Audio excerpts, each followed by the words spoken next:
শুধুমাত্র নারকেল আর ময়দা দিয়ে যে এত সুন্দর একটা পিঠা তৈরি করা যাবে তা তো কখনোই কল্পনাও করতে পারিনি। হ্যালো এভরিওয়ান, আসসালামু আলাইকুম। আশা করি আপনারা সবাই ভালো আছেন, আমিও খুব ভালো আছি।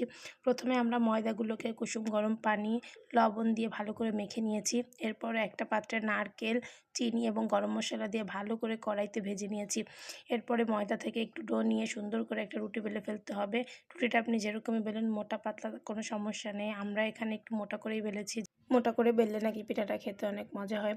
আমি দেখুন বড় একটা রুটি বেলে নিব যাতে 2-3টা পিঠা একবারে কাটা যায়। কি সুন্দর একটা রুটি হয়ে গিয়েছে।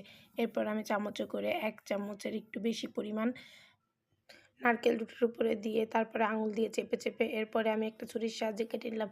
এরপর আমি আমার হাত দিয়ে সুন্দর একটা ডিজাইন তৈরি করলাম। আপনারা চাইলে অন্য রকম ডিজাইন তৈরি করতে পারেন। আমার কাছে এই ডিজাইনটাই খুব ভালো লাগে, তাই আমি সবগুলো পিঠাতে এই ডিজাইন করেছি। এভাবে একটা একটা করে আমি সবগুলো পিঠা বানিয়ে নিব। আপনারা দেখতেই পাচ্ছেন কত সুন্দর হয়েছে পিঠাগুলো। যেহেতু এটা গ্রাম বাংলার ঐতিহ্যবাহী একটা পিঠা, এটার নাম যে জানেন অবশ্যই কমেন্ট করে জানাবেন।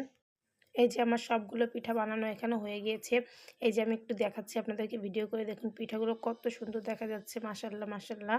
এবার আমি একটা কড়াইতে তেল বসিয়ে রেখেছি। এই আস্তে আস্তে করে পিঠাগুলো আমি দিয়ে দিব। আপনারা চাইলে ডুবো তেলেও ভাজতে পারেন, কিন্তু আমি তাওয়াতেই ভেজে নিলাম। আমি তাওয়াতেই ভাজতে খুব স্বাচ্ছন্দ্য বোধ করছিলাম। সবগুলো পিঠা দেওয়ার পরে এবার এপিঠ ওপিঠ সুন্দর করে ভাজতে হবে। এক পাশ হয়ে গেছে তাই আমি পিঠাগুলোকে সুন্দর করে উল্টে দিচ্ছিলাম। দেখুন মাশাআল্লাহ আমার পিঠাগুলো কিন্তু ভাজা হয়ে গিয়েছে। এবার আমি এগুলোকে তুলে নিলাম। আলহামদুলিল্লাহ অনেক সুন্দর হয়েছে পিঠাগুলো। কে কে এই পিঠা পছন্দ করেন সেটাও আমাকে জানাবেন। আর ভিডিওটি ভালো লাগলে অবশ্যই লাইক, কমেন্ট, শেয়ার করে পাশে থাকবেন।